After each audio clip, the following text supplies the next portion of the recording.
Raising women's voices, one story at a time. Welcome to the She Said Project podcast.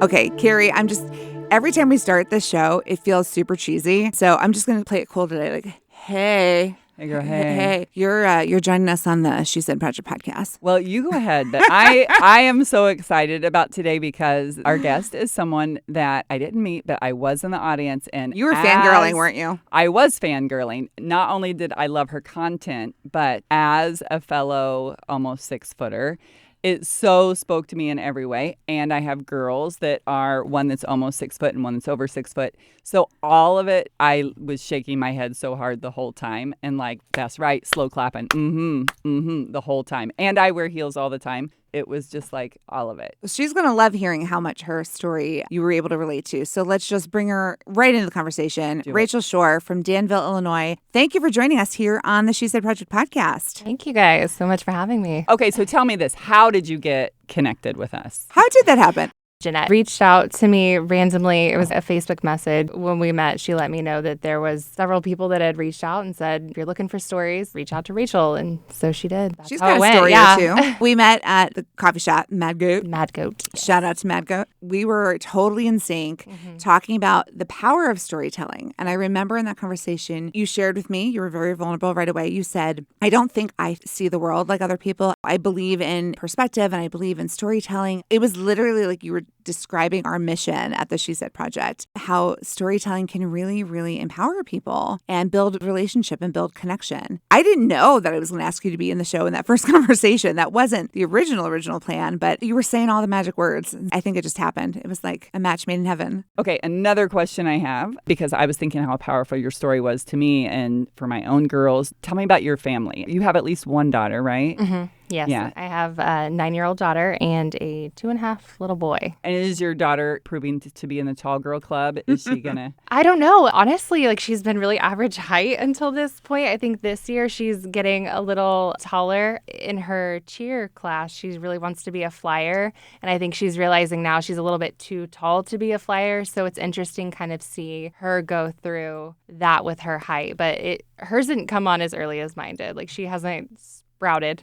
as quickly as I did. So did you find your height to be a limitation or a blessing when you were growing up? When I was younger, I viewed it as a limitation. It makes you feel like an outsider. If you're different and it's a difference that you can't really control. Right. I think when we're kids, we don't really have the ability to navigate broader, bigger perspectives. And so when I was a child, it absolutely felt like a limitation. What I love that Rachel did is she took this limitation and the perspective she had grown up. And as we love, there's a defining moment, a moment in time where she flipped the switch and she did this experiment. And that's what she talks about in her story. So we're going to hear about Rachel's experiment and then what her perspective is on being tall and being freaking fabulous in the world today. And so we're going to enjoy her story from That's What She Said, Danville. This is Rachel Shore live on stage with her story, The Stiletto Secret. So I want to talk to you guys about something very important. My shoes. And that's because I believe perspective is one of the most powerful forms of currency on the planet. It's what governs our every behavior and belief we hold of ourselves, our world, and each other. So let's run this mile back. I did not grow up in a happy home. I grew up in a war zone, actually. There was no love, no hugs, definitely no consistency. But there was a lot of running to make sure I kept the weight off. At home, my name was only ever screamed. But then at school, it was rarely ever used. It was Jolly Green, Bigfoot, linebacker lady. And that's just what happens when you're 5'10" in 5th grade and you've got a wingspan wider than all the boys. At school, it was always something. It was my freckles, my interests, my height. But then at home, it was just the fact that I was breathing. And when you ask kids what their favorite superpower is or what they would want, right, if those were real, and they tell you cool things like flying or moving things with their mind. I used to say I wanted the invisibility cloak from Harry Potter, which is not really a superpower, I suppose, but it is what I would always say. And I used to Google if that cloak was real on more than one occasion, which is so sad. Especially as a mom with a daughter, to think of any child, much less being that former child, whose magic genie wish was to disappear. During my last few years of high school, I was bouncing back and forth across the country. I went from this school to that school, back to this school. And it was during this period of my life that I found out Blake Lively, the actress, is 5'10", like me. And then I saw a photo of her wearing 5-inch heels on a red carpet. And at 17, I remember how powerful that was to see somebody doing something I thought I would never be allowed to do. And what that did was adapt my understanding of what might be possible for me. So much so that I had this brilliant idea. I could force myself over criticism and rejection by forcing myself to wear heels for 30 days. I even hung a little spreadsheet using stickers on the wall. And I went to the mall that night and bought my first pair of heels. A pair of little 1-inch white wedges. And I put them on at the register. But you see, I didn't realize the store where I bought them was carpeted until I got to the open part of the mall and heard the below my feet. Yeah. But then by the time I got to the parking lot, I realized the acoustics changed again when my heels met the concrete. I could still hear the clicking, but it was muffled. And what I wrote down in my journal at 17 that night was that heels are kind of like life. Some people are like carpet. They'll do anything in their power to try to silence you, stuff you down, and drown you out. Other people are like marble, and there will be many more of those, who get a sense for your heart and choose to beat with it, and the power of that harmony echoes through the stratosphere. But of course, there will always be those that are also like concrete, doing the bob and weave. They're not all in on you, they're not all out either. But at the end of that first 30 days, I realized the criticism didn't change. I mean, I went from Bigfoot to twinkle toes, which is, but I wasn't able to change anybody's perception of me. But I was able to change my perception of me. So I reset the timer, 30 days, another 30 days, another 30 days. I took it from 1-inch heels to 2-inch to 3-inch to 4. And I stopped at 4, but that had nothing to do with criticism. That came down to regular old grace and balance. And I did this for so long that wearing heels just became a habit. In more ways than one, actually. This little experiment or activity of self-hazing, if you prefer, went on to inspire the foundation of research for every single study I conducted in grad school and beyond on the construction of identity and perception. And as an adult, I love being tall. I have never once had to ask for help getting a bowl off the top shelf. Right? Dusting, I mean, I don't do that, but if I was into that kind of thing, I can reach most ceiling fans by myself. But also as an adult, one of my heaviest forms of criticism from those who have only briefly met me or haven't spent a lot of time with me is, wow, she's so superficial. She's all about image. I think it comes back to perspective.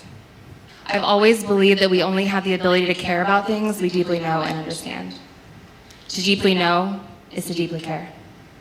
And I believe one of the biggest problems in our world today, and for a long time, is not that our world lacks love. It's that we lack the understanding that produces that love. And the reason we lack that understanding is because we fail to exercise our curiosity. To act with integrity and intent to get to know who people truly are takes time, sometimes a lot.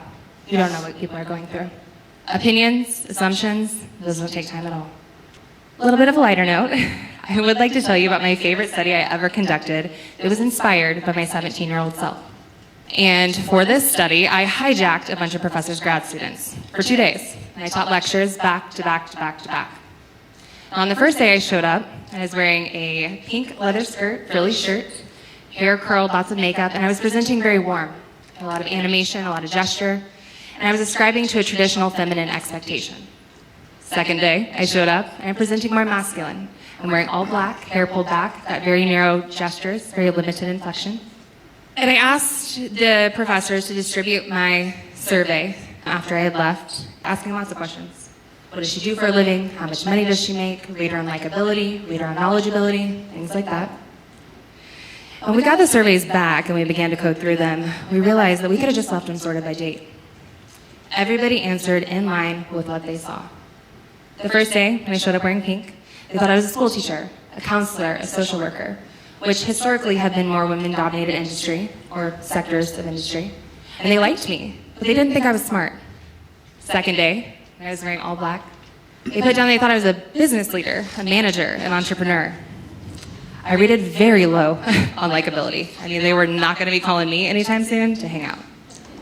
But they would call me for advice, and they would listen to me because they did rank me very high on eligibility. It's the same lecture, same slides, same me. Different day, different outfit. And I was able to form conclusions about my study immediately. It was obvious. But what has taken a long, and I mean long time, is to accept the results of not only my study, but the countless others conducted by those also participating in this nerdy research lifestyle, all pointing to the same thing. There's nothing we can do. There's nothing we can say. There's nothing we can wear. There's nothing we can become. The majority of people go by what they see. And the majority of the world is not interested in getting to know what they don't know when they already believe that they know it all. And I know that. I think I've always known that. It was accepting it. It was hard. Because it's not acceptable. But I know that my color-coordinated outfits will never do justice to the horsepower of my heart and my mind.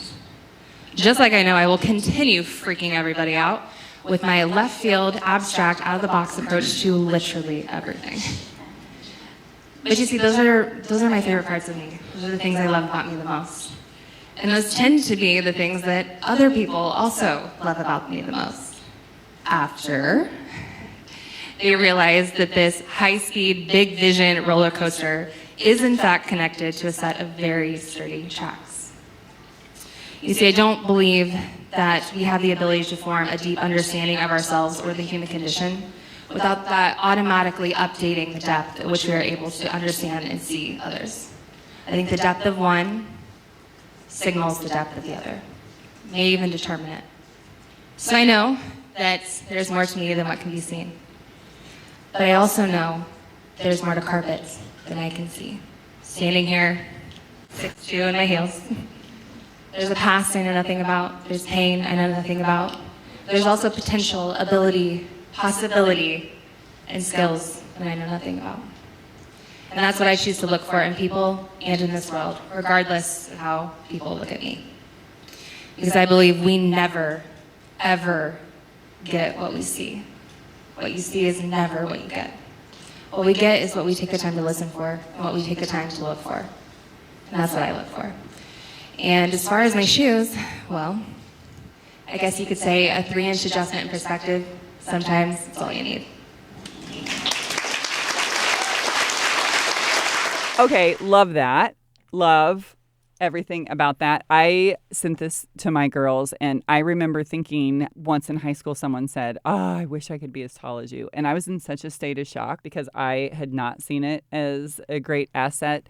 And then I realized all the ways it had served me. I was in sports and it had served me there. There were just all these things that then it just changed the perspective. Mm-hmm. And I thought, oh my gosh, it made me think of your experiment and how it's all perspective and often not based in reality, but based on what we see and assume to be true. Mm-hmm. So did you get this story right away, or did it take a while for you to land on what you were going to talk about? Because I was already writing a book about this experience, I think I had a little bit of a leg up on how I drafted it. I think the hardest part was condensing so many years because the experiment took place in different phases. So one part started in high school, one part began in college, and then there was my research experiment that I did in college. And so being able to condense that in a way that it relayed the message, it relayed the moral in 8 minutes, that was certainly a challenge for me because, when you're writing a big project about it, it's harder to take things out than to just, leave them in. And how do you feel about your height and your heels today? What size heels are you wearing, by the way? These babies are 4. Yeah. Just 4 inches.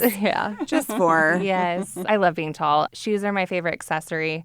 And I don't know that would be the case if it weren't for this experiment, but I draw a lot of meaning from it and a lot of inspiration from it. I love how there was the wearing heels to empower yourself to own your height. But then all of those layers of discovery where you heard the clicking sound and you came up with all these metaphors for heels and life and the people that you're going to come across and how some people are going to try to drown you out and some people are going to cheer you on. I don't even know if I remember telling you this or not, but I have a vivid memory where clicking of heels comes back to me every time whenever I hear heels clicking. I remember when I was a young teenager, I used to babysit. And whenever I would get to the house, and I remember the parents would be getting ready to leave, and I would, have the kids and, feeding them dinner or getting ready with a snack, and I would hear the clicking down the hall. And to me, that was a signal that was a grown-up thing. The grown-ups were getting ready to go out. Whenever, that's what that sound does to me. And I think I forget that I'm a grown-up now.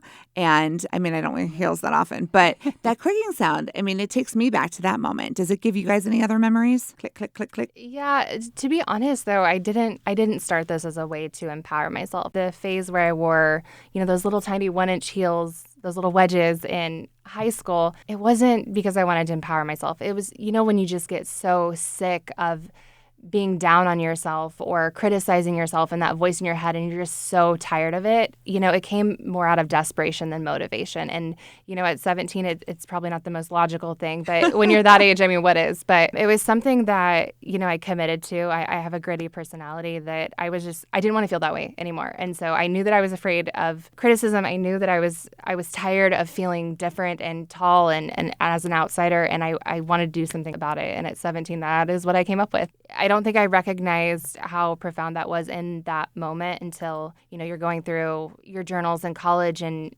you're kind of feeling that way again, and it's for different reasons. And it's like, man, all right, we're going to increase the heel height. We're going to crank it, baby. And we're going to do it. And so I think I'm pretty good about getting myself out and away from comfort. I think I do a pretty good job of pushing myself in that way.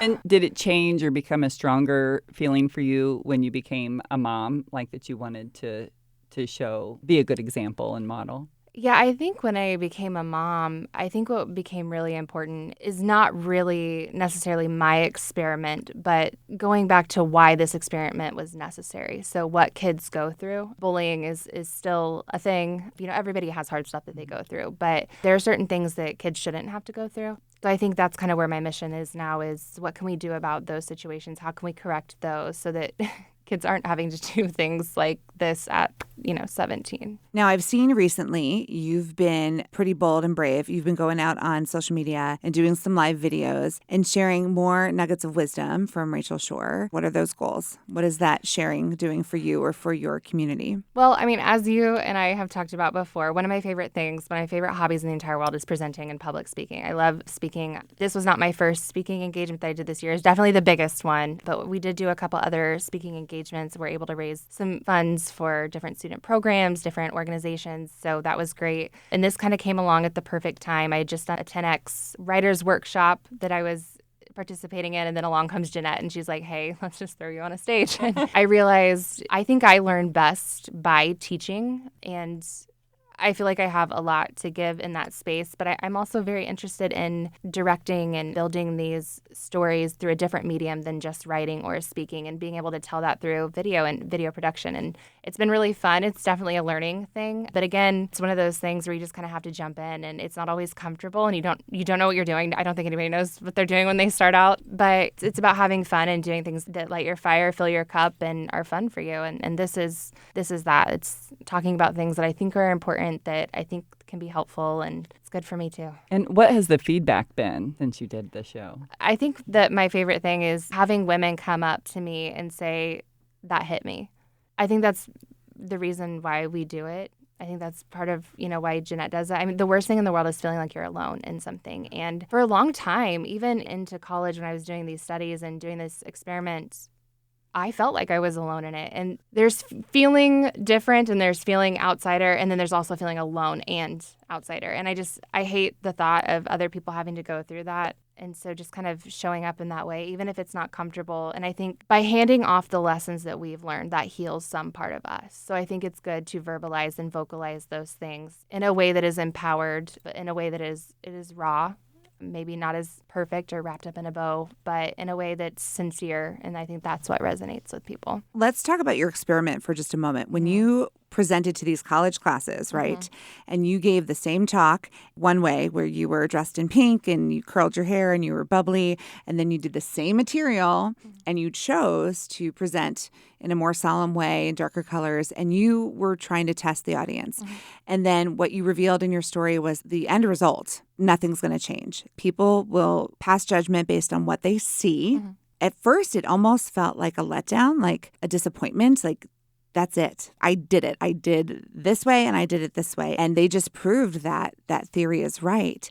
But if you stop for a moment, and I think as you continued, you kind of felt this, knowing this information gives you power, because if people are going to judge you based on what they see, that's first impression, you are in control of how you present yourself. And so if there is a result that you desire, well, maybe you start here, show up the way you want to show up in the world and own that perspective. Yeah, I think it gives a sense of liberation when you know that that is the outcome and that people are going to do that. And it's not just about height. It's not just about what you wear. It's not just about that. It's about anything. There's a certain level of liberation and understanding that you can't control that. And it makes you reach the point where it's like, why would I try? Why would I try to control something that I absolutely cannot control? And something that I did leave out of this speech, because again, we only had, 8 minutes, is at the end of those surveys, I did put on there that if they had questions about the topic, content, anything about my background, they could email me. And what was very interesting about that as well is that given the opportunity to learn more or to exercise their curiosity, that was not taken. And it really shows that the way that we are so quick to form these assumptions or these ideals of people, I think everybody experiences that to some degree. That was another thing that I thought was beautiful about the words that you said, because like Jenette said, when I was listening to it, I was like, and then I thought, well, hold on, sis. I do it all the time. We do it every day. Like you meet somebody and you're making rapid fire assumptions of who they are. Mm-hmm. And so not only for how people perceive me, it really has made me like stop and think like I'm doing it too. Mm-hmm. And I need to be aware of putting people in a box that I have based on a 30-second meeting with them. Right. And that at the very end of the speech, I think that was one of the important things that I wanted to acknowledge, because when you study perspective and you study the construction of identity, it changes you. It changes the way that you see things. I mean, it's not something that you can help. Once you see certain things or learn to understand certain things, you can't unsee them. You can't understand them. So what I have recognized too is that even looking back and to my home life, the way that I grew up, or the kids, and looking back and realizing, yes, I was 17, but they were just kids too, is that underneath those people that are like carpet, that try to drown out your, the beat of your drum and stuff like that, they have something going on too. They have heartache, they have pain, but not just that, they also have, potential and purpose that we know nothing about. So even looking back, there's not animosity, there's not grudge, there's not blame. It's a recognition of what is the root of the problem. We need to encourage and increase our ability to expand our perspective. We need to encourage kids from a young age to embrace difference, to teach that as a normal thing, not as something that we wait till later. One of my takeaways, and I don't know that I put it all together until we're revisiting your story. If you had grown up fully accepted, fully loved, fully popular, everything went your way, you came from the right family, lived in the right neighborhood, you wouldn't have had any reason to explore these things. And so sometimes we face struggles and challenges that urge us to find something different. Mm-hmm. And so if it weren't for the discomfort, you would not have discovered the Stiletto Secret.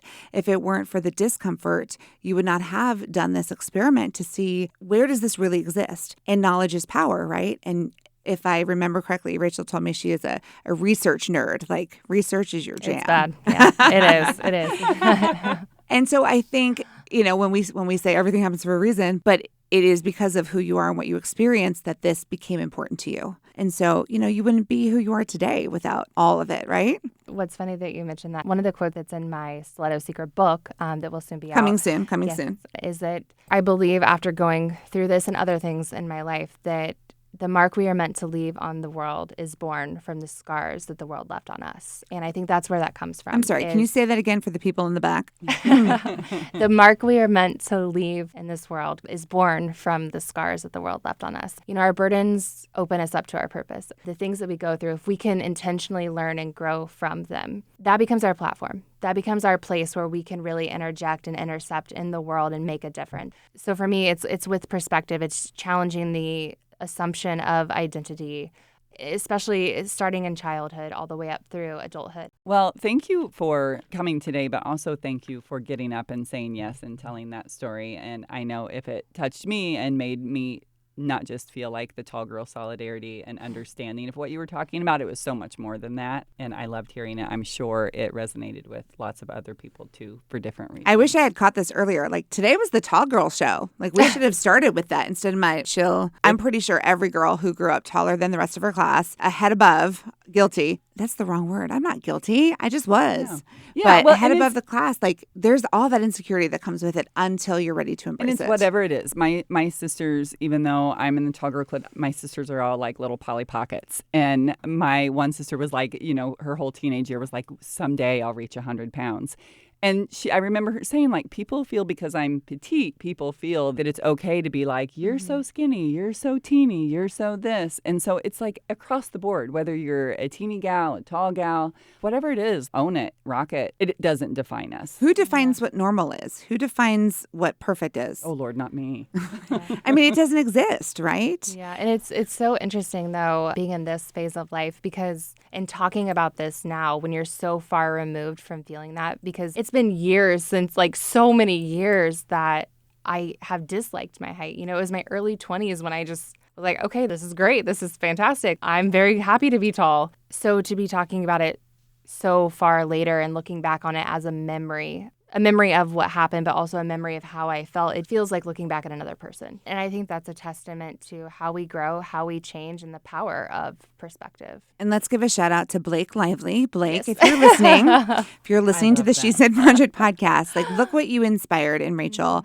And now Rachel gets to take that inspiration and go and make so many more women feel powerful about their height and all the things that they are. And so Blake, keep wearing those heels. We love you, girl.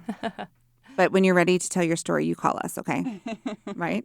So the Danville show, I mean, what a beautiful community. I felt like it was the right time to launch That's What She Said Danville. And I just feel like there's so much more possibility there that we just get to go forward and explore from this day forward. Yeah, we had such a fun group, such a great group. It translated. You could tell. Yeah. You could really tell. We had so much fun. Like, it was so much fun. I know. I miss these girls, really.